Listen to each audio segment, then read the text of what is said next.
Hare Krishna, Krishna Krishna, Hare Hare, Hare Ram, Ram Hare Hare.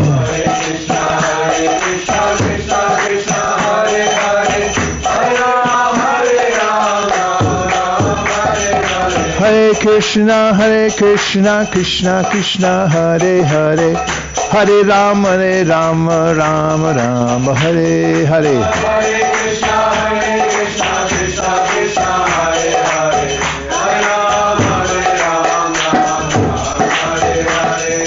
Tumbare loite ami huinu avatara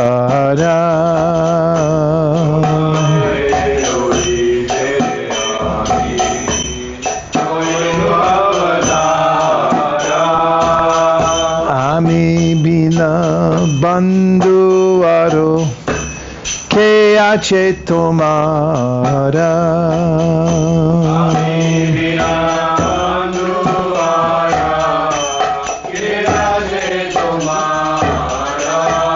Hare Krishna, Krishna Krishna, Hare Hare, Hare Ram, Ram Hare Hare.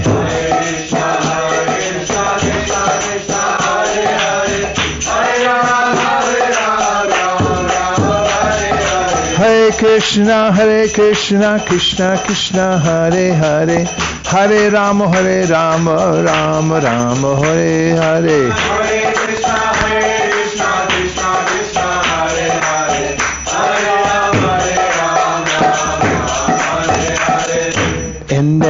Chi Ashodhi Maya Nashibaro Lagi. I brought the medicine to cure the disease of Maya. Harinam Maha Mantra Lao Tu Mi Magi. Harinam Maha Mantra.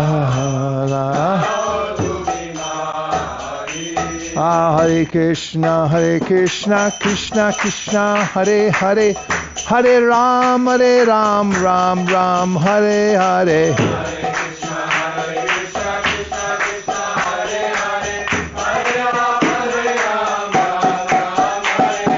Hare Krishna, Krishna Krishna, Hare Hare, Hare Ram, Ram Hare Hare.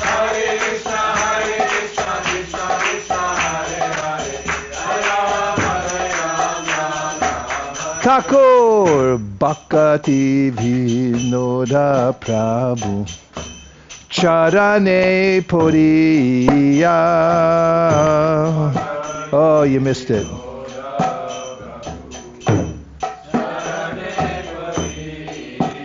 Thakur Bhakti Vinoda Prabhu Charane Puriya. Thakur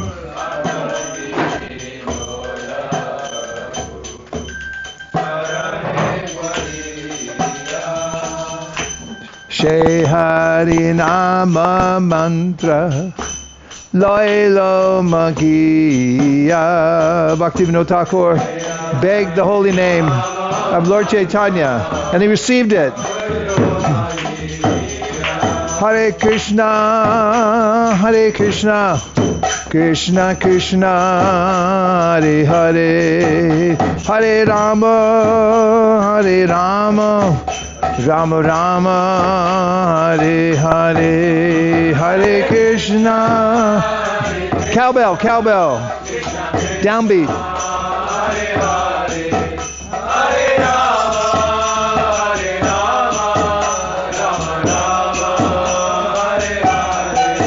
Hare Krishna, Krishna Krishna, Hare Hare, Hare Rama, Rama Rama, Hare Hare. Krishna.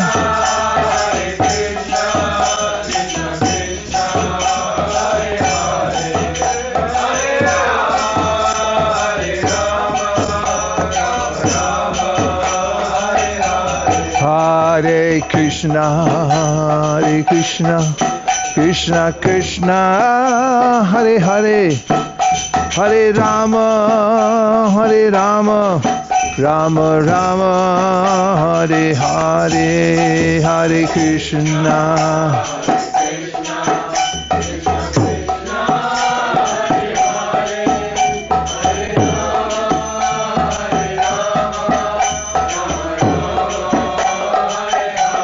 Hare Krishna, Hare Krishna, Krishna Krishna, Hare Hare, Hare Rama, Hare Rama, Rama Rama, Hare Hare, Hare Krishna, Hare Krishna.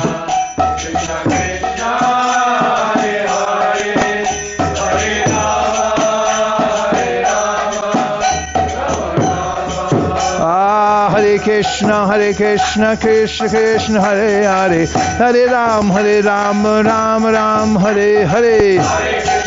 Down beat. That's it. Hare Krishna, Krishna Krishna, Hare Hare, Hare Ram, Ram Ram, Hare Hare.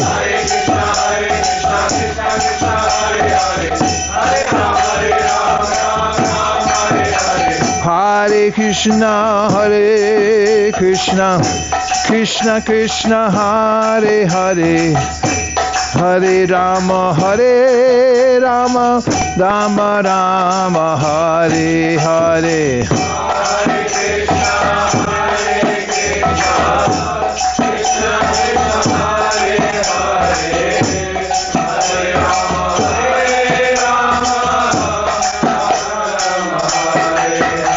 Hare Krishna, Hare Krishna, Krishna Krishna, Hare Hare, Hare Ram, Ram Ram, Hare Hare.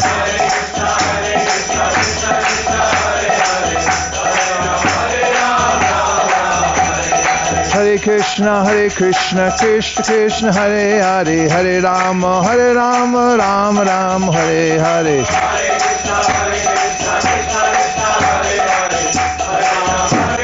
Nitai Gaura Hari Bol, Hari Bol, Nitai Gaura Hari Bol.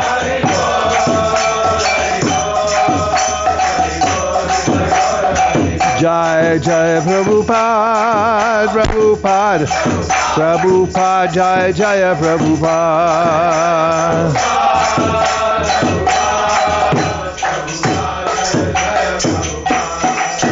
Nitai Gaura Premanande, Shri Hariram Sankirtan ki, Shri Harinam Mantra ki, Shri Harinam Prabhu ki, Gaura Premanande. Nitai Gaura Haribol, Haribol, Haribol, Nitai Gaura Haribol.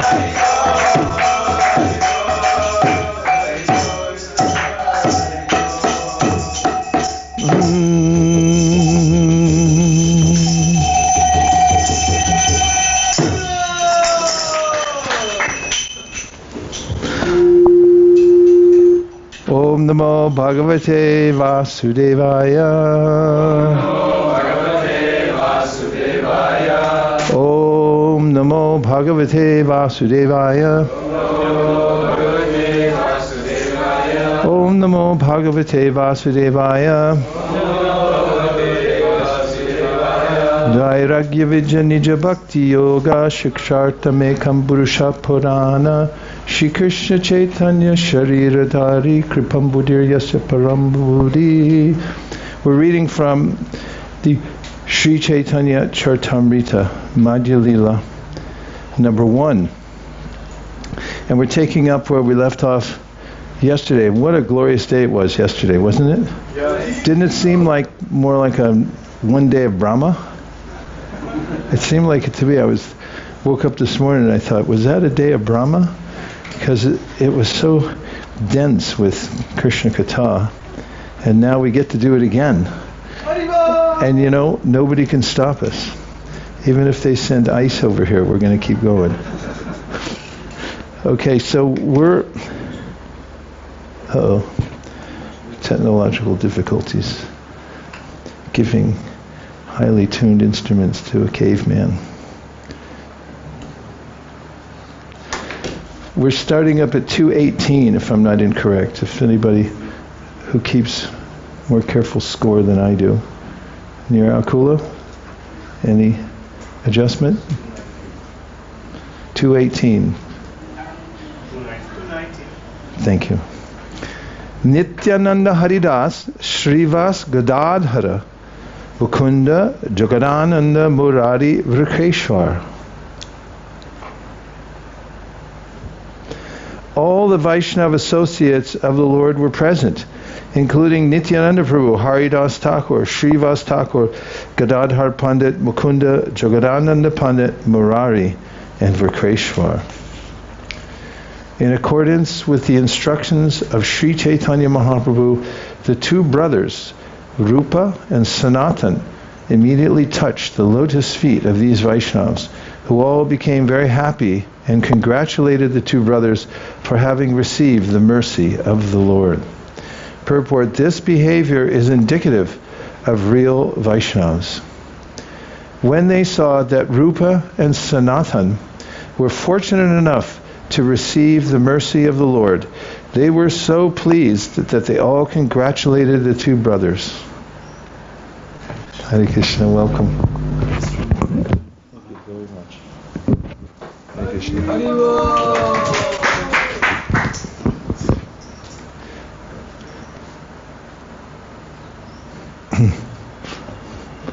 Welcome.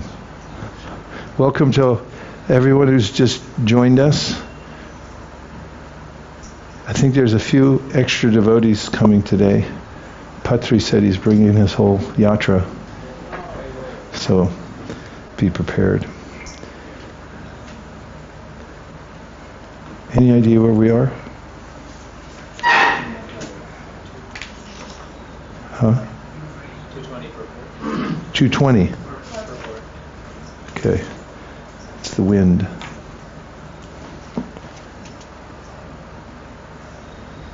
This behavior is indicative of real Vaishnavas. When they saw that Rupa and Sanatan were fortunate enough to receive the mercy of the Lord, they were so pleased that they all congratulated the two brothers. A jealous person in the dress of a Vaishnava is not at all happy to see the success of another Vaishnava in receiving the Lord's mercy. Unfortunately, in this age of Kali, there are many mundane persons in the dress of Vaishnavas. We read that yesterday. So which, no? Similar theme. Age of Kali, there are many mundane persons in the dress of Vaishnavas, and Srila Bhaktivinoda Thakur has described them as disciples of Kali. He says Kali Chela. He indicates that there is another Vaishnava, a pseudo-Vaishnava with tilak on his nose and kanti beads around his neck. Such a pseudo-Vaishnava associates with money and women and is jealous of successful Vaishnavas. Although passing for a Vaishnava, his only business is earning money in the dress of a Vaishnava. Bhaktivinoda Thakur therefore says that such a pseudo-Vaishnava is not a Vaishnava at all, but a disciple of Kali Yuga. A disciple of Kali cannot become an acharya by the decisions of some high court. Mundane votes have no jurisdiction to elect a Vaishnava acharya. A Vaishnava acharya is self-effulgent, and there is no need for any court judgment. A false acharya may try to override a Vaishnava by a high court decision, but Bhaktivinoda Thakur says that he is nothing but a disciple of Kali Yuga. 221. After begging the permission of all the Vaishnavas present, the two brothers at the time of their departure humbly submitted something at the lotus feet of the Lord. They said, "Dear Lord, although the King of Bengal, Nawab Hussain Shah, is very respectful toward you, you have no other business here. Kindly depart from this place." Although the king is respectful toward you, he still belongs to the Yavana class and should not be believed.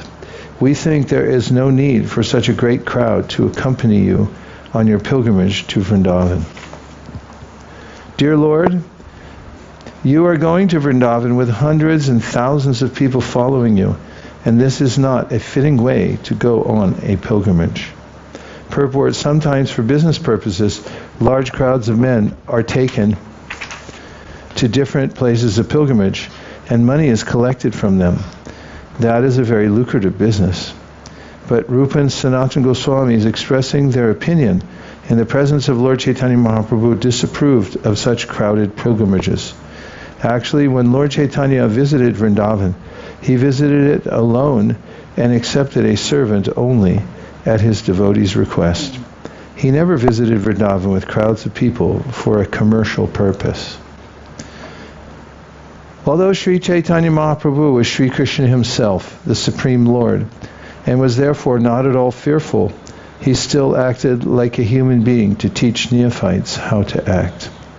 Having spoken thus, the two brothers offered prayers to the lotus feet of the Lord and returned to their homes. Lord Chaitanya Mahaprabhu then desired to leave that village. In the morning, the Lord left and went to a place known as Kanai Natashala. While there, he saw many pastimes of Lord Krishna. Purport: in those days in Bengal, there were many places known as Kanai Natashala, where pictures of the pastimes of Krishna were kept. People used to go there to see them. This is called Krishna Charita Leela. In Bengal, there are still many places called Hari Sabha, which indicate a place where local people gather to chant the Hare Krishna Maha Mantra and discuss the pastimes of Lord Krishna. The word Kanai means Lord Krishna's, and Natashala indicates a place where pastimes are demonstrated. So those places which at the present moment are called Hari Sabha may previously have been known as Kanai Natashala. 228. That night the Lord considered Sanatana Goswami's proposal that he should not go to Vrindavan, followed by so many people. The Lord thought, if I go to Mathura with such crowds behind me, it would not be a happy situation, for the atmosphere would be disturbed. Purport: Sri Chaitanya Mahaprabhu confirms that visiting a holy place like Vrindavan with so many people is simply disturbing. He would not find the happiness he desired by visiting such holy places in that way. The Lord concluded that he would go alone to Vrindavan, or at most he would take only one person as his companion. In that way, going to Vrindavan would be very pleasant. Thinking like this, the Lord took his morning bath in the Ganges and started for Nilachala, saying, I shall go there.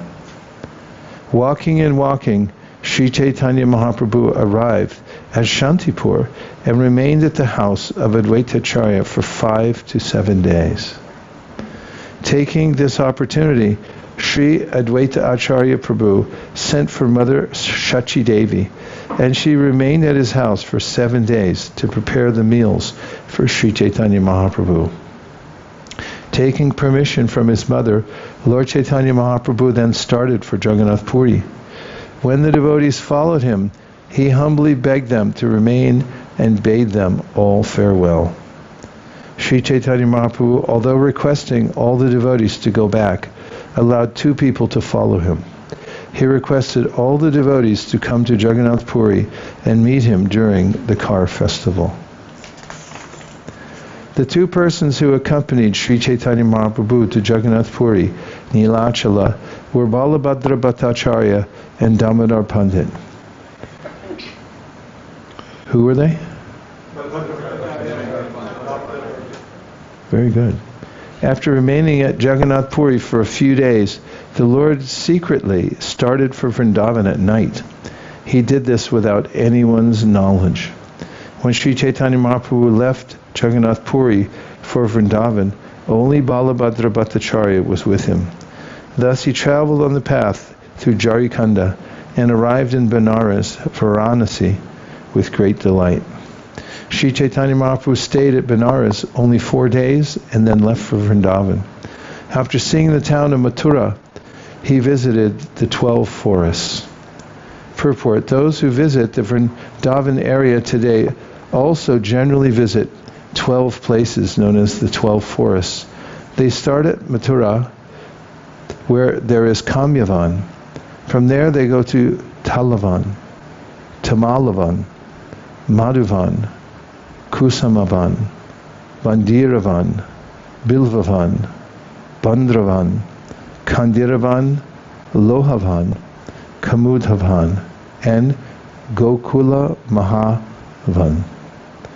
When Sri Chaitanya Mahaprabhu visited all 12 places of Sri Krishna's pastimes, he became very much agitated because of ecstasy. Balabhadra Bhattacharya somehow or other got him out of Mathura.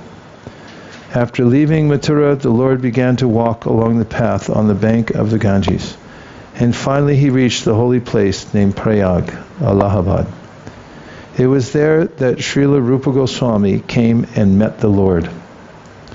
At Prayag, Rupa Goswami fell down on the ground to offer obeisances to the Lord, and the Lord embraced him with great delight.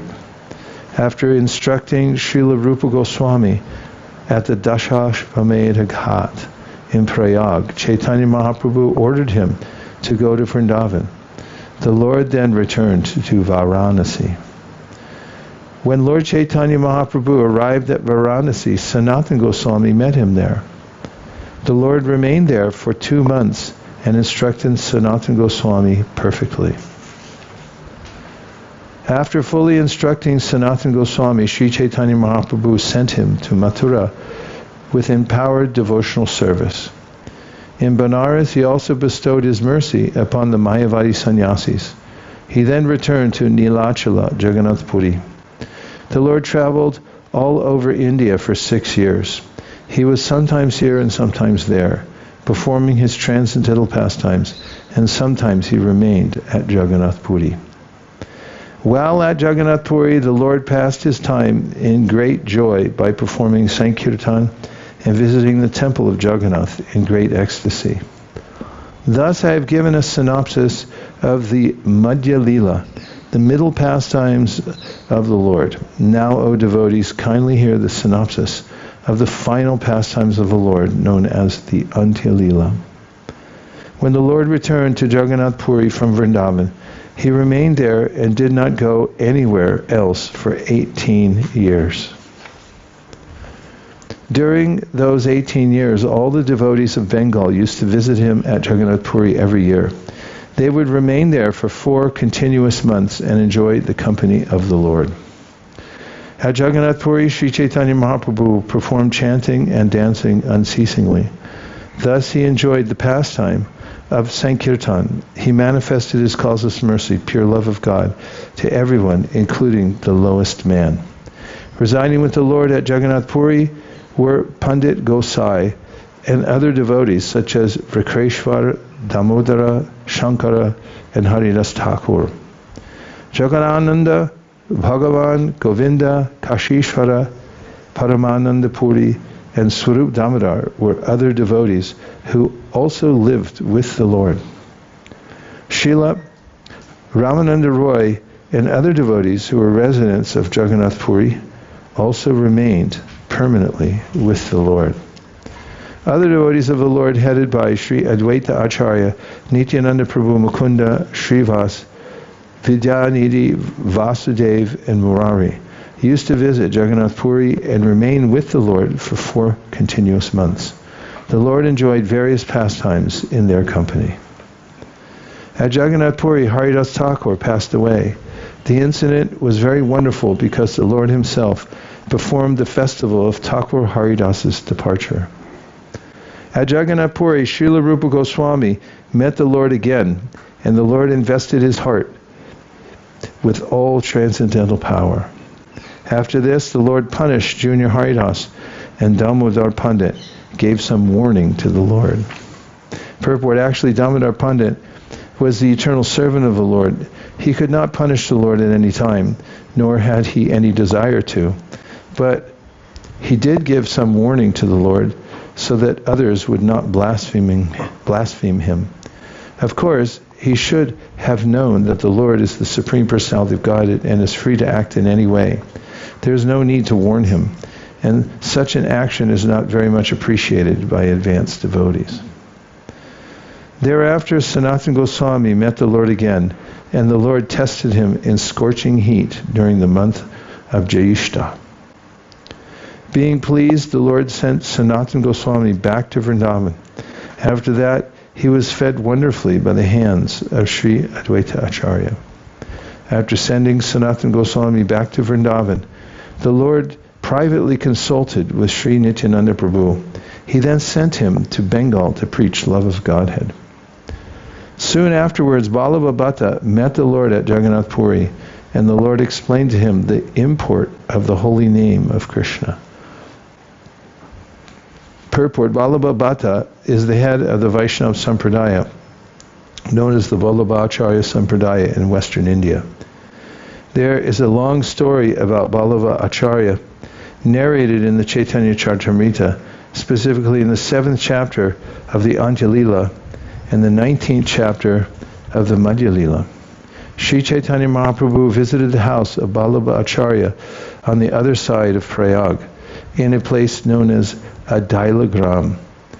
Later, Vallabha Bhatta saw Chaitanya Mahaprabhu at Jagannath Puri to explain his commentary on Srimad Bhagavatam. He was very proud of his writings, but Sri Chaitanya Mahaprabhu corrected him, telling him that a Vaishnava should be humble and follow in the footsteps of his predecessors. The Lord told him that his pride in being superior to Sridhar Swami was not at all befitting a Vaishnava. After explaining the transcendental qualities of Ramananda Roy, the Lord sent Pradyumna Mishra to his residence, and Pradyumna Mishra learned Krishna Katha from him. After this, Lord Chaitanya Mahaprabhu saved Gopinath Patanyayaka, the younger brother of Ramananda Roy, from being condemned to death by the king. Ramachandra Puri criticized Lord Chaitanya Mahaprabhu's eating. Therefore, the Lord reduced his eating to a minimum. However, when all the Vaishnavas became very sorry, the Lord increased his portion to half as much as usual. There are 14 planetary systems within the universe, and all living entities reside in those planetary systems. Dressing like human beings on pilgrimage, they all used to come to Jagannath Puri to visit Sri Chaitanya Mahaprabhu. One day, all the devotees, headed by Srivas Thakur, were chanting the transcendental qualities of Sri Chaitanya Mahaprabhu. Not liking the chanting of his transcendental qualities, Sri Chaitanya Mahaprabhu chastised them as if he were angry. "What kind of chanting is this?" he asked. "Are you leaving aside the chanting of the holy name of the Lord?" Thus Sri Chaitanya Mahaprabhu chastised all the devotees, telling them not to show impudence and spoil the entire world by becoming independent. Purport: Sri Chaitanya Mahaprabhu warned all his followers not to become independent or impudent. Unfortunately, after the disappearance of Lord Chaitanya, many Apasampradayas, so-called followers, invented many ways not approved by the Acharyas. Bhaktivinoda Thakur has described them as Aul, Bhaul, Kartabhaja, Nedha, Dadavesh, Sani, Sahajya, Saki Beki, Smarta, Jata Gosai, Ativadi, Chutadhari, and Gauranga Nagari. The Aula Sampradaya, Bhaula Sampradaya, and others invented their own way of understanding Lord Chaitanya's philosophy without following in the footsteps of the Acharyas. Sri Chaitanya Mahaprabhu himself indicates herein that all such attempts would simply spoil the spirit of his cult. When Sri Chaitanya Mahaprabhu was apparently in an angry mood and chastising his devotees, many thousands of people outside loudly cried in a tumultuous voice, "All glories to Sri Chaitanya Mahaprabhu!" All the people began to call him very loudly, "All glories to Sri Chaitanya Mahaprabhu, who is the son of Maharajananda. Now you have appeared in order to deliver the whole world. O Lord, we are very unhappy. We have come a long distance to see you. Please be merciful and show us your favor." When the Lord heard the humble petition made by the people, his heart softened. Being very merciful, he immediately came out and gave audience to all of them. Raising his arms, the Lord asked everyone to chant loudly the vibration of the holy name of Lord Hari. There immediately arose a great stir, and the vibration of Hari filled all directions. Seeing the Lord, everyone became joyful out of love. Everyone accepted the Lord as the Supreme, and thus they offered their prayers. While the people were offering their prayers unto the Lord, Srivas Thakur sarcastically said to the Lord, "At home you wanted to be covered. Why have you exposed yourself outside?" Srivas Thakur continued, "Who has taught these people? What are they saying? Now you can cover their mouths with your own hand." It is as if the sun, after rising, wanted to hide itself. We cannot understand such characteristics in your behavior. The Lord replied, "My dear Srinivas, please stop joking. You have all combined together to humiliate me in this way." Thus speaking, the Lord entered his room after glancing auspiciously upon the people out of charity. In this way, the desires of the people were completely fulfilled. At this time, Raghunath Das approached Sri Nityananda Prabhu and, according to his order, prepared a feast and distributed prasadam, composed of chipped rice and curd. Purport. There is a special preparation in Bengal wherein chipped rice is mixed with curd and sometimes with sandesh and mango. It is very palatable food offered to the deity and then distributed to the public. Raghunath Das Goswami, who is a householder at this time, met Nityananda Prabhu. According to his advice, he executed this festival of Dadichida Prasad. Later, Srila Raghunath Das Goswami left home and took shelter of Sri Chaitanya Mahaprabhu at Jagannath Puri. At that time, the Lord received him and placed him under the care of Swarup Damodar for spiritual enlightenment. Purport. In this regard, Srila Raghunath Das Goswami writes in his Vilap Kushamanjali. Who knows the meter? It's too long for Brahma Samhita.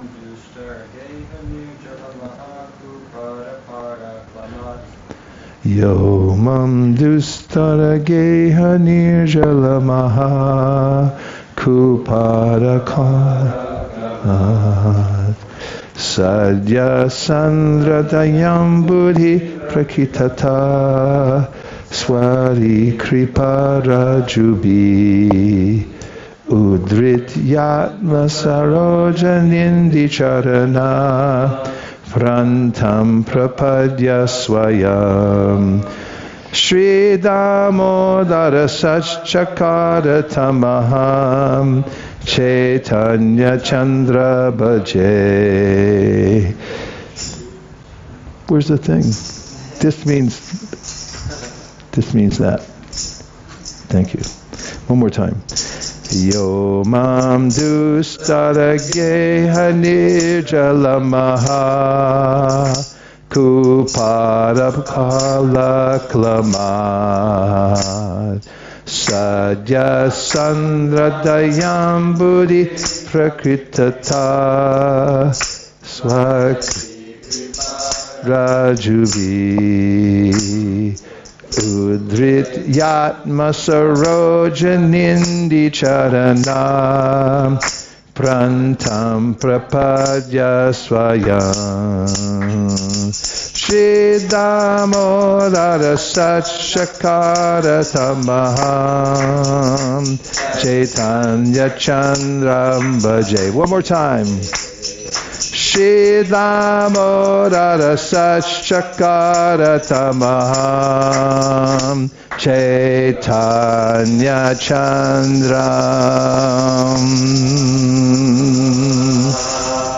Bhaje. Gaura Premanande Nitai Gaura Haribol Haribol Hari Bol Nitai Gaur Hari Bol.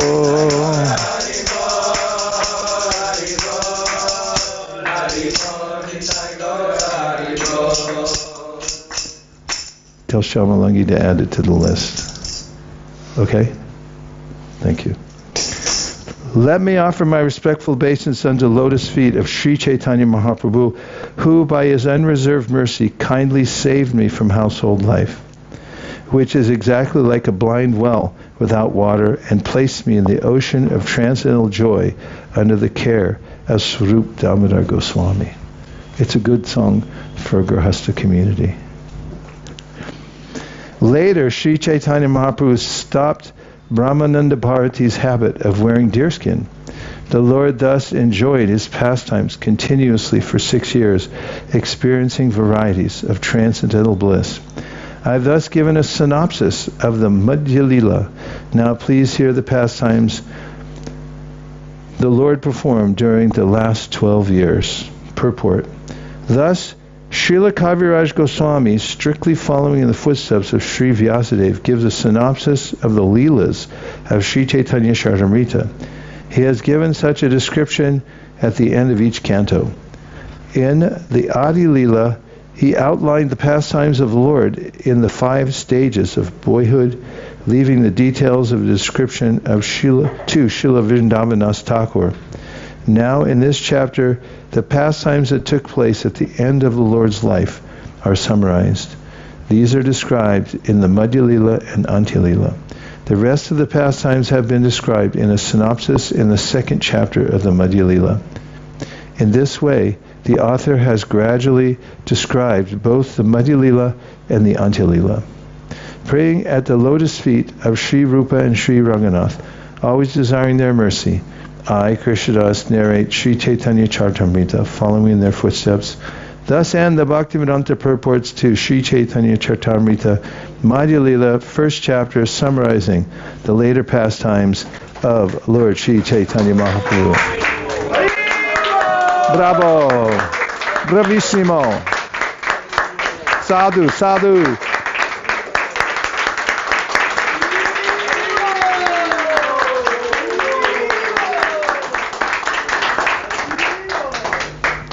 Okay, we'll take just a couple of observations, reflections, questions. Yes, Mathura Kripa. Just a clarification. Clarification. The first 6 years in Jagannath, is that part of the Madhya Lila that we just heard of? Yes. Or is that in the Antya Lila? No, it's there in the Madhya Lila. That's Madhya Lila also. Anything else? Yes. I've heard it described that the Srimad Bhagavatam is the graduate study and the Chaitanya Charitamrita is the postgraduate study. Could you explain a little bit about why that is, why it's considered above the Srimad Bhagavatam? Not exactly above the Srimad Bhagavatam. The Chaitanya Charitamrita is a garland of verses from the Srimad Bhagavatam. It's the same prep with just a little camphor added. That's what Kaviraj Goswami says. It's ambrosia. And it's more about the rasa of it, not considering in academic terms, but when the Bhagavatam describes the relationships that Krishna has with his devotees, and then they're enacted in the Chaitanya Charitamrita. And the details, many of the details are also explained. So just as, in a graduate course, you get much more than you did in the survey courses and all the electives you took. And then when you get into the PhD level and post, then you specialize in different areas. So it's sort of a specialization also. Chaitanya Mahaprabhu's, the teachings are enumerated at the very beginning, Anarpita Charim Chara. Of course, the basic of understanding of Vedanti Tattva Vidas is explaining that it's the same Supreme Swayam Bhagavan. And then Anarpita Charyam Chirat, they're teaching something that has never been taught before and getting into the details of that. Anything from the outside People's Party? There's one in the back, I think, if I'm not mistaken.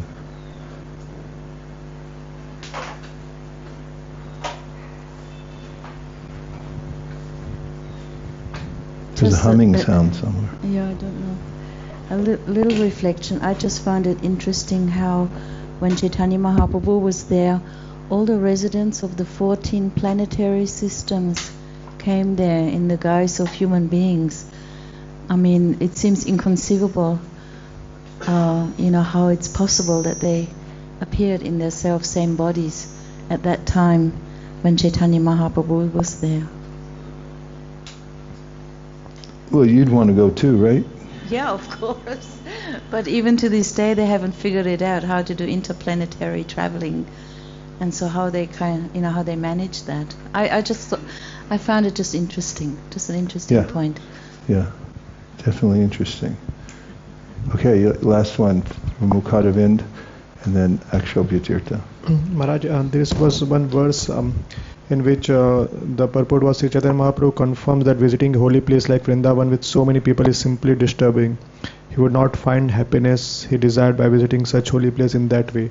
So is that particularly because Chaitanya Mahaprabhu in that rasa, or like you are telling the mellows, but in general, like in today's day, like sometimes we organize yatra, we want more and more devotees to come. So what's the difference between these two, and wanted to understand? Well, the main difference that he mentioned was that it was commercial. Prabhupada said, of course, you can make a lot of money doing that. But it's always about the mood and the intention. If the intention is to go there to be in sadhu sangha and to visit the holy places, to get the more advanced, to go back and preach, then it's a lovely thing. Prabhupada invited his whole movement to come to Vrindavan every year. In fact, he told all his disciples, you have to come once a year to Mayapur, Vrindavan, and meet me there. So back then Prabhupada did it, but the whole mood was, we're just going there to be with Prabhupada, be in the Dham, and get ready to go back out and preach. And so if that mood is there, you don't notice how many people are there. It's not about the number per se, but it's about the mood of the people. If you go with 3 people, and they're going on it because it's a National Geographic tour to take pictures of people and stuff, and they don't really care about Krishna, then you'll feel ill the whole time for hanging out with such people. But it's with pure devotees, the more the merrier. But in general, Chaitanya Mahaprabhu, or specifically, there was a raucous crowd. It's described in the Chaitanya Bhagavata how when the crowds would come to see Sri Chaitanya Mahaprabhu, we already heard here earlier, they were making divots in the road, trying to get at him. And every time he'd walk out of the house, just like in this incident, everyone would start cheering, and that's hard to go on pilgrimage when you have that sort of entourage, when everyone's trying to get a piece of you. You can't really get absorbed in the Vrindavan mood in that way. And when Chaitanya Mahaprabhu came to Vrindavan, he stayed at Kuraghat, and he would come over to the Imli Tal every day by himself, and he would sit down under Imli Tal tree and chant japa until late morning. And so that is also a factor, even if you're with devotees. You've been on big yatras, right? Like with 10,000 plus? Yes. How does it compare to one with 60 people in it? I mean, everyone can fit in one place, you're all together. I mean, they're all good. It's just really about the intention. Okay, Akshobhyatirtha. Just a reflection, Guru Maharaj, this Hari Sabha, and Natshala, Kanai Natshala. There's the whole idea in Bengal now, which is for many years been a communist-run state, and now, of course, we have supposedly a democratic. So Prabhupada had a very interesting insight about politics, and he intersperses it here. So these Hari Sabhas have become places for nutty people. So, in the sense, Natyashala, they actually, like you say about politics and Bollywood and sports, these places have now become places, instead of Hari Katha and Harinam, they've been degraded in Kali Yuga. Yeah, everything gets degraded in Kali Yuga. That's why we have to preach. Okay, really last one. I was also thinking in terms of yatras, the standard of faith of the people that you're going on the yatra with. If it's like a very mixed kind of group, it can be difficult to get absorbed, actually. But if you have a similar snigdha, that Rupa Goswami says that similar type of faith is there, then the mood becomes very, very deep. Even if it's 10,000 people, if everyone's on a similar kind of faith, it can be really absorbing. It's just what I said, only, talking about Shraddha. But it's really true. It's true in any gathering.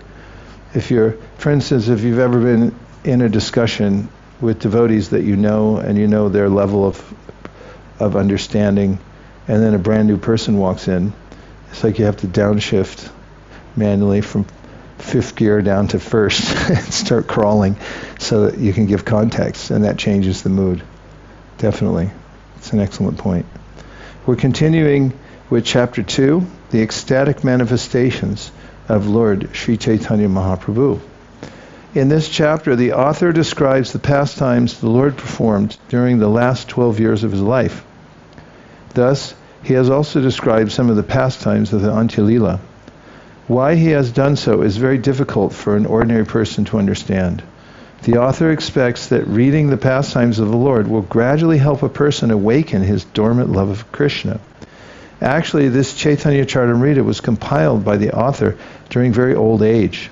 Fearing he might not be able to finish the book, he has included a synopsis of the Antya-lila here in the 2nd chapter. Srila Kaviraj Goswami has confirmed that the opinion of Swarup Damodar is authoritative in the matter of devotional service.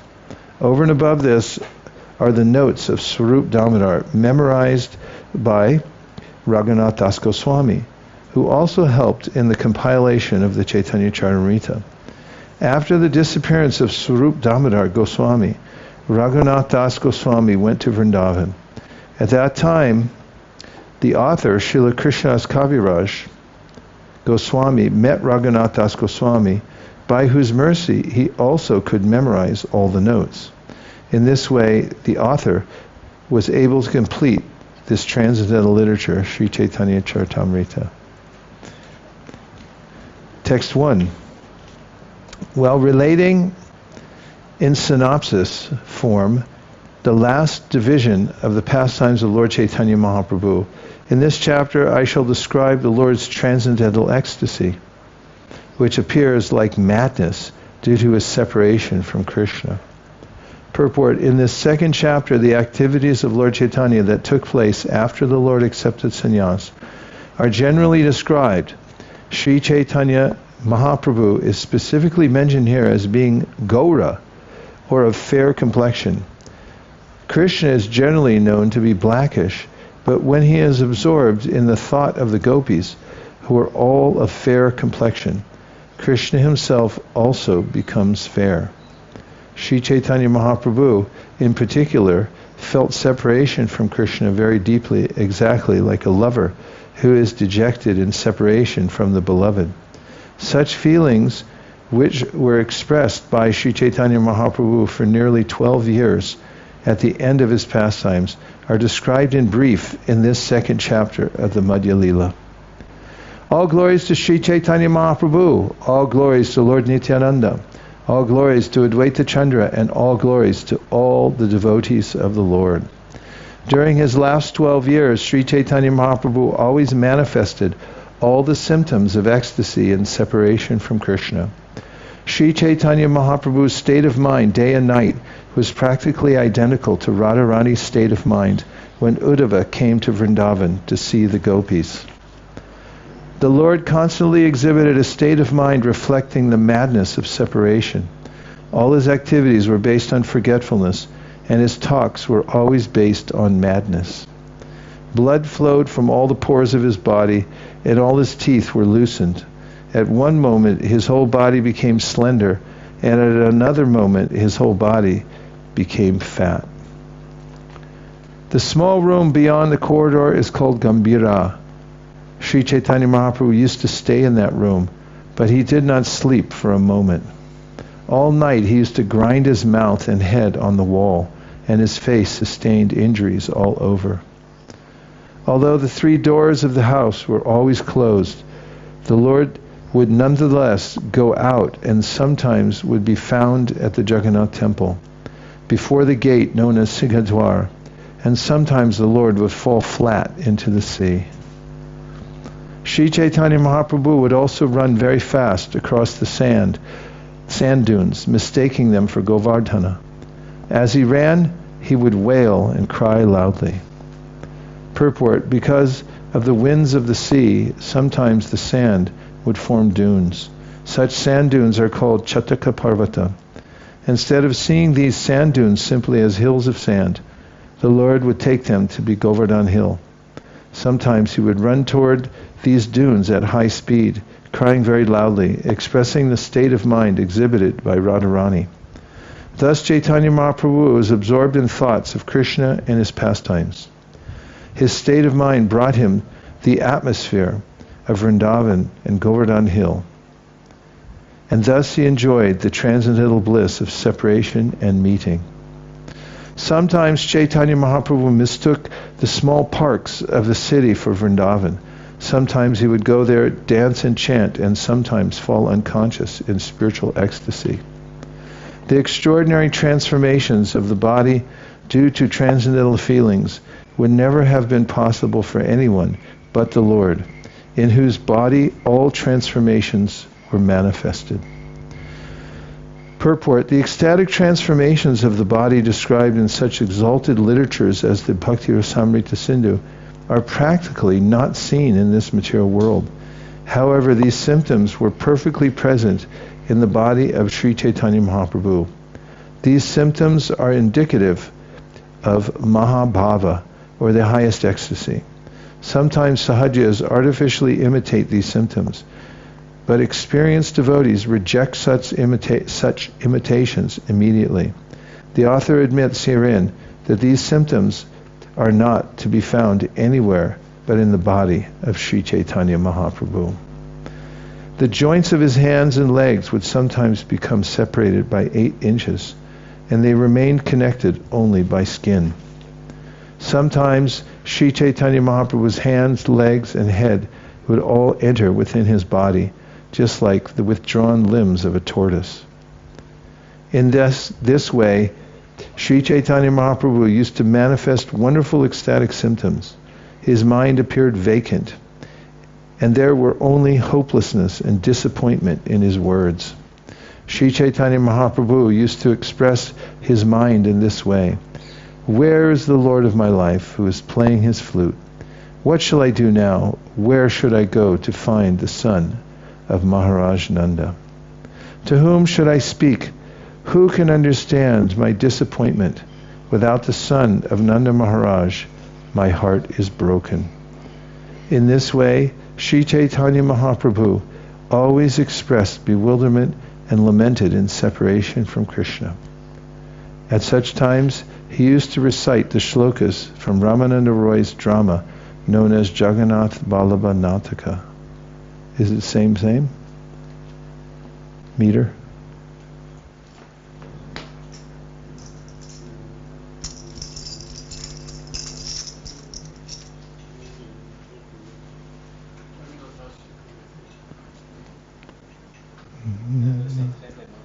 Huh? Same one. What's it called? That one? It's the walk of the tiger.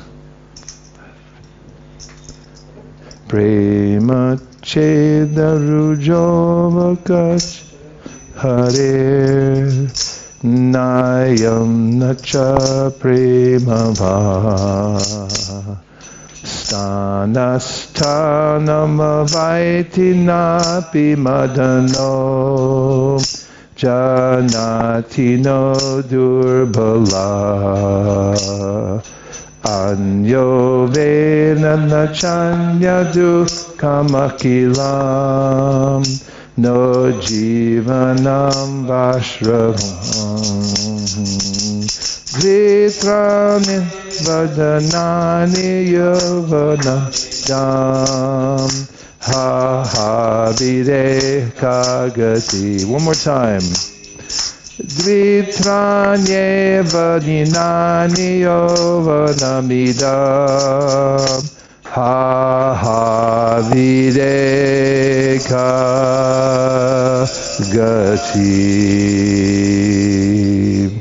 Srimati Radharani used to lament, our Krishna does not realize what we have suffered from injuries inflicted in the course of loving affairs. We are actually misused by love because love does not know where to strike and where not to strike. Even Cupid does not know of our very much weakened condition. What should I tell anyone? No one can understand another's difficulties. Our life is actually not under our control, for youth will remain for 2 or 3 days and soon be finished.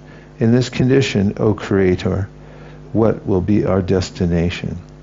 This verse is from the Jagannath Balav Nataka 3.9 of Ramananda Roy.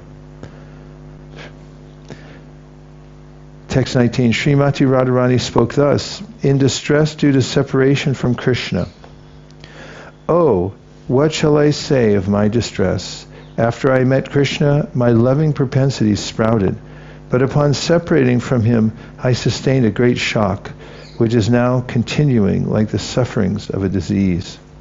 The only physician for this disease is Krishna himself, but he is not taking care of this sprouting plant of devotional service. What can I say about the behavior of Krishna? Outwardly, he is a very attractive young lover, but at heart, he is a great cheat, very expert in killing others' wives. Srimati Radharani continued lamenting about the consequences of loving Krishna. My dear friend, I do not understand the regulative principles given by the Creator. I loved Krishna for happiness, but the result was just the opposite. I'm now in an ocean of distress. It must be that now I am going to die, for my vital force no longer remains. This is my state of mind. By nature, loving affairs are very crooked. They are not entered with sufficient knowledge, nor do they consider whether a place is suitable or not, nor do they look forward to the results. By the ropes of his good qualities, Krishna, who is so unkind, has bound my neck and hands, and I am unable to get relief. In my loving affairs, there is a person named Madan. His qualities are thus.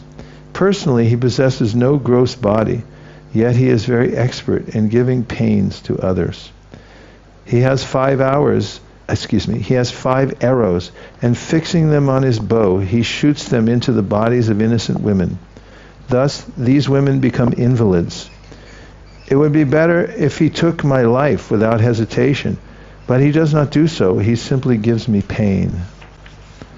In the scriptures it is said that one person can never know the unhappiness in the mind of another. Therefore, what can I say of my dear friends, Lalita and the others? Nor can they understand the unhappiness within me. They simply try to console me, repeatedly saying, "Dear friend, be patient."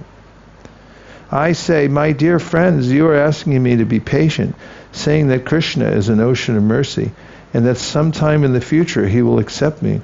However, I must say that this will not console me. A living entity's life is very flickering. It is like water on the leaf of a lotus flower. Who will live long enough to expect Krishna's mercy? A human being does not live more than 100 years. You should also consider that the youthfulness of a woman, which is the only attraction for Krishna, remains for only a few days. If you say that Krishna is an ocean of transcendental qualities, and therefore must be merciful someday, I can only say that he is like fire, which attracts moths by its dazzling brightness and kills them. Such are the qualities of Krishna. By showing us his transcendental qualities, he attracts our minds, and then later, by separating from us, he drowns us in an ocean of unhappiness. In this way, Lord Sri Chaitanya Mahaprabhu lamented in a great ocean of sadness, and thus he opened the doors of his unhappiness. Forced by the waves of ecstasy, his mind wandered over transcendental mellows, and he recited another verse as follows. My dear friends, unless I serve the transcendental form, qualities, and pastimes of Sri Krishna, all my days and all my senses will become entirely useless. Now I am uselessly bearing the burden of my senses, which are like stone blocks and dried wood. I do not know how long I will be able to continue without shame. Of what use are the eyes of one who does not see the face of Krishna, which resembles the moon and is the birthplace of all beauty and the reservoir of the nectarian songs of his flute? Oh, let a thunderbolt strike his head. Why does he keep such eyes? Purport: the moon-like face of Krishna is the reservoir of nectarian songs and the abode of his flute. It is also the root of all bodily beauty. The gopis think that if their eyes are not engaged in seeing the beautiful face of Krishna, it would be better for them to be struck by a thunderbolt. For the gopis to see anything but Krishna is uninteresting and, indeed, detestable. The gopis are never pleased to see anything but Krishna. The only solace for their eyes is the beautiful moon-like face of Krishna, the worshipful object of all senses. When they cannot see the beautiful face of Krishna, they actually see everything as vacant, and they desire to be struck by a thunderbolt.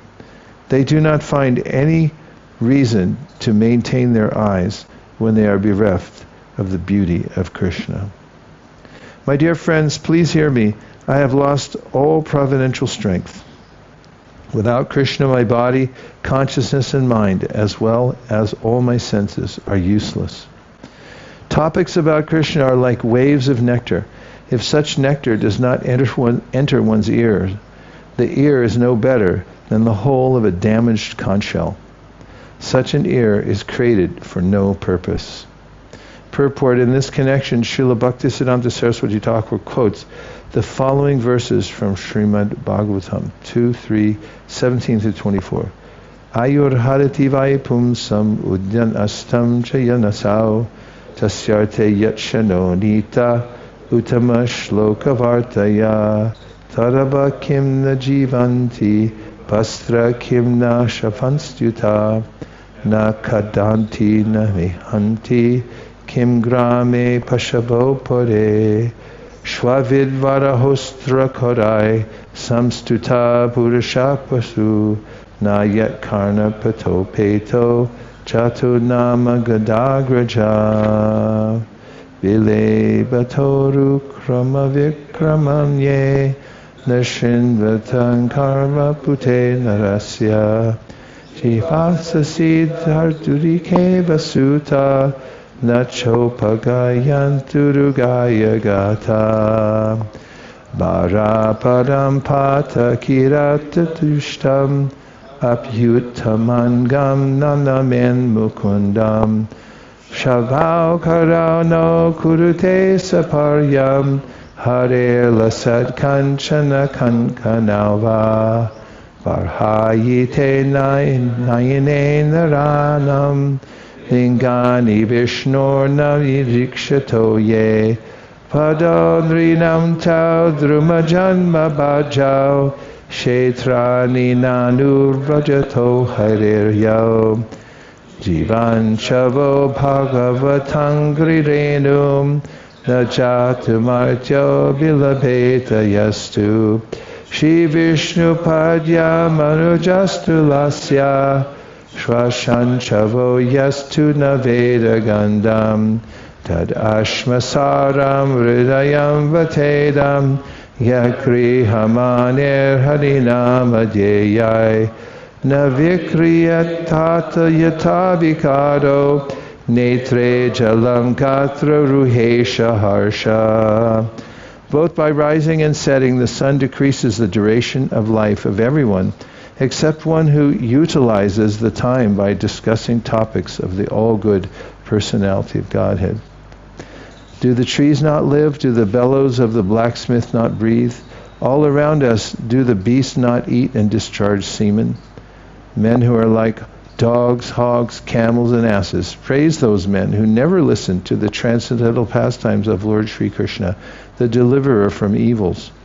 One who has not listened to the messages about the prowess and marvelous acts of the personality of Godhead has not sung or chanted loudly the worthy songs about the Lord should be considered to possess ears like the holes of snakes and a tongue like that of a frog. The upper portion of the body, though crowned with a silk turban, is only a heavy burden if it is not bowed down before the personality of Godhead, who can award mukti. And the hands, although the hands, though decorated with glittering bangles, are like those of a dead man if not engaged in the service of the personality of Godhead, Hari. The eyes, which do not look at the symbolic representations of the personality of Godhead, Vishnu, his forms, names, qualities, etc., are like those painted on the plumes of a peacock. And the legs, which do not move to the holy places where the Lord is remembered, are considered to be like tree trunks. The person who has not at any time received upon his head the dust from the feet of a pure devotee of the Lord is certainly a dead body. And the person who has never experienced the flavor of the tulsi leaves from the lotus feet of the Lord is also a dead body, although breathing. Certainly that heart is steel framed, which, in spite of one's chanting the holy name of the Lord with concentration, does not change and feel ecstasy, at which time tears fill the eyes and the hairs stand on end. 32. The nectar from the lips of Lord Krishna and his transcendental qualities and characteristics surpass the taste of the essence of all nectar. You know, another reason that it's hierarchical, it's described hierarchically as a undergraduate study, then graduate and postgraduate.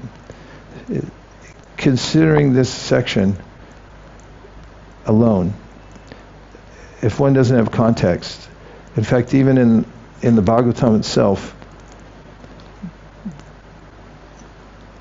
Prabhupada warns you have to assimilate the first 9 cantos. In fact, he mentions don't go past the first 2 if you haven't achieved some kind of steadiness. Because once you get to the 10th canto, that you can misunderstand Krishna's pastimes to be ordinary, unless you have a categorical understanding that, first of all, you're not your body, second of all, Krishna is transcendental. And there's a spiritual science to that that's revealed progressively in the different cantos until we come to the 10th canto. When we come to the Sri Chaitanya Charitamrita, a lot is assumed and expected of the student who's reading it, that you already know this stuff. If somebody just jumps right in.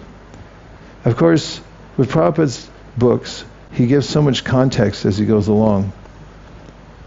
And that's why when he wrote the Krishna book, which is the 10th canto directly, and that became a mainstay of our book distribution for a long time, directly giving out 10th canto, Prabhupada included the context within his summary of the 10th canto. So that was just another thought about the hierarchical description of Bhagavatam compared to Sri Chaitanya Charitamrita. And if I'm not incorrect, I think we're on text number 32. Yes. Everyone okay? Yes. Okay. The nectar from the lips of Lord Krishna and his transcendental qualities and characteristics surpass the taste of the essence of all nectar. And there's no fault in tasting such nectar. If one does not taste it, he should die immediately after birth. and his tongue is to be considered no better than the tongue of a frog. It just reminded me, once I was in Denver, Colorado, distributing books in the airport. And there's a lot of kind of rough and tumble cowboy type people there, and skiers. Hate skiers. And anyway, there was a cowboy who bought a second canto of the Bhagavatam. And at that time, we'd get cantos. It wasn't that we were selling sets, we were just selling individual volumes. You'd get, 20 cases of the 8th canto or the 3rd canto and just sell them, okay. And the guy came back and he had his finger in the book. And I said, he said, give me my money back. And I said, any particular reason why? I can't remember exactly how I put it, but I was just curious. He didn't say anything, but when I gave his money back, he opened the place and handed it to me and walked away, and it was description of the universal form of the Lord. And the entire anatomy of a normal person is mentioned there in context of the universal form of the Lord, because it's talking about the body of the Lord in relationship with the universe. And that's all the detail I'll give at this point. And I realized that it had disturbed his mind so much, just the detailed description of the body of God represented in the universe. And it has been, as you can tell, an indelible impression on my mind. That, again, it goes back to context. Most people, I was just thinking, in Christianity, there is bridal mysticism, and there is some idea of conjugal or marrying Jesus, but it's obviously not mainstream, and people can't. It's very difficult for people to conceptualize the personality of God. Even Christians. I mean, there's been debate about whether Jesus was God or whether he's the Son of God and so forth, but on their tracts that they used to give out prolifically, there was a throne, and on the throne there's just a light. There's no face, because that seems like you really have to commit to a person. That's a lot of... But here we have, the Supreme Personality of God. He looks like this, and not only that, he's engaged in this very deep love affair with himself. So how do you get context for that? You better start at least on Sri Ishopanishad. Like the Lord walks and he doesn't walk, and he's far away, very near as well, and so forth, and then work your way up, because it's not for everybody at first. One's nostrils are no better than the bellows of a blacksmith if one has not smelled the fragrance of Krishna's body, which is like the aroma of musk combined with that of the bluish lotus flower. Indeed, such combinations are actually defeated by the aroma of Krishna's body. The palms of Krishna's hands and the soles of his feet are so cool and pleasant that they can be compared only to the light of millions of moons. One who has touched such hands and feet has indeed tasted the effects of touchstone. If one has not touched them, his life is spoiled, and his body is like iron. Lamenting in this way, Sri Chaitanya Mahaprabhu opened the doors of grief within his heart. Morose, humble, and disappointed, he recited a verse again and again with a despondent heart. Purport: in the Bhakti Rasamrita Sindhu, the word dainya, humility, is explained as follows. When unhappiness, fearfulness, and the sense of having offended combine, one feels condemned. This sense of condemnation is described as dinata, humility. When one is subjected to such humility, he feels physically inactive, he apologizes, and his consciousness is disturbed. His mind is also restless, and many other symptoms are visible. The word nirveda is also explained in the Bhakti Rasamrita Sindhu. One may feel unhappiness and separation as well as jealousy and lamentation due to not discharging one's duties. The despondency that results is called nirveda. When one is captured by this despondency, thoughts, tears, loss of bodily luster, humility, and heavy breathing result. Vishada is also explained in the Bhakti Rasamrita Sindhu. When one fails to achieve his desired goal of life and repents for all his offenses, there is a state of regret called Vishada. The symptoms of avasada are also explained. One hankers to revive his original condition of inquiries how to do so.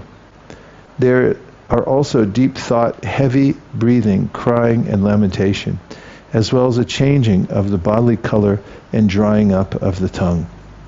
In the Bhakti Rasamrita Sindhu, 33 such destructive symptoms are mentioned. They are expressed in words, in the eyebrows, and in the eyes. These symptoms are called vyabhichari bhava, destructive ecstasy. If they continue, they are sometimes called sanchari, or continued ecstasy. If by chance the transcendental form of Krishna comes before the path of my vision, my heart, injured from being beaten, will be stolen away by Cupid, happiness personified. Because I could not see the beautiful form of Krishna to my heart's content, when I again see his form, I shall decorate the phases of time with many jewels. This verse is spoken by Srimati Radharani and Ramananda Roy's Jagannath Ballabh Nataka. Whenever I had the chance to see Lord Krishna's face and his flute, even in a dream, two enemies would appear before me. They were pleasure and Cupid. And since they took away my mind, I was not able to see the face of Krishna to the full satisfaction of my eyes. If by chance such a moment comes when I can once again see Krishna, then I shall worship those seconds, moments, and hours with flower garlands and pulp of sandalwood and decorate them with all kinds of jewels and ornaments. In an instant, Sri Chaitanya Mahaprabhu regained external consciousness and saw two persons before him. Questioning them, he asked, "Am I conscious? What dreams have I been seeing? What craziness have I spoken?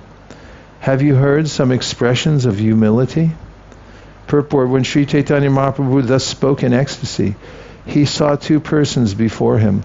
One was his secretary, Sruta Damodar, and the other was Rai Ramananda. Coming to his external consciousness, he saw them both present, and although he was still talking in the ecstasy of Srimati Radharani, he immediately began to question whether he was the same Sri Chaitanya Mahaprabhu. Sri Chaitanya Mahaprabhu continued, "My dear friends, you are my life and soul. Therefore, I tell you that I possess no wealth of love for Krishna. Consequently, my life is poverty-stricken. My limbs and senses are useless." Again, he addressed Swarup Damodar and Roy Ramananda, speaking despondently, "Alas, my friends, you can now know the certainty within my heart, and after knowing my heart, you should judge whether I am correct or not. You can speak of this properly." Sri Chaitanya Mahaprabhu then began to chant another verse. "Love of Godhead, devoid of cheating propensities, is not possible within this material world. If there is such love, there cannot be separation, for if there is separation, how can one live?" This is a verse in a common language called Prakrit, and the exact Sanskrit transformation is Kaitava Rahitam Prema Nahi Bhavati Manushe Loke Yadi Bhavanti Kasya Viraho Virahe Satyapi Ko Jivati. Pure love for Krishna, just like gold from the Jambu River, does not exist in human society. If it existed, there could not be separation. If separation were there, one could not live. Thus speaking, the son of Srimati Shachimata recited another wonderful verse. and Ramananda Roy and Swarup Damodar heard this verse with rapt attention. Sri Chaitanya Mahaprabhu said, I feel shameful to disclose the activities of my heart. Nonetheless, I shall be done with all formalities and speak from the heart. Please hear. Sri Chaitanya Mahaprabhu continued, my dear friends, I have not the slightest tinge of love of Godhead within my heart. When you see me crying in separation, I am just falsely exhibiting a demonstration of my good fortune.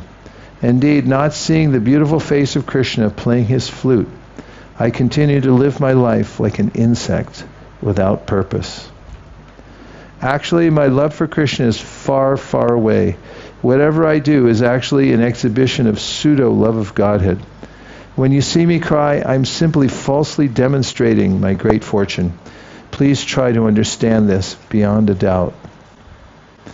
Even though I do not see the moon-like face of Krishna as he plays on his flute, and although there is no possibility of my meeting him, still I take care of my own body.